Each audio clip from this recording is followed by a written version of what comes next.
أهلا خوتي وخواتاتي.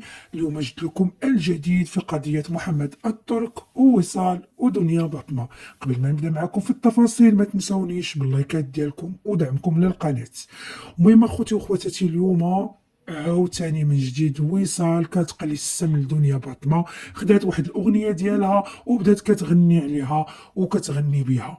المهم اخوتي، في الاوائل الاخيره ان محمد ترك بدل دنيا باطمة في اخر ايامها ببنت 2022 صغر منها وجميله عليها، كيف ما كيقولوا البعض ان جمالها طبيعي ماشي مصطنع. المهم اخوتي، وصال ما بقات باغا تحشم وباقا زايده فيه، كل نهار طالعه في فيديو جديد ولات كتهز اغاني ديال دنيا وتغني وتشطح عليهم، كتقلي ليها السم وكتقول لها هاني باقا واقفه، ايوا انتي موتي. المهم اخوتي، دنيا باطمه مشات فيها، الله يكون لها في العون معاها.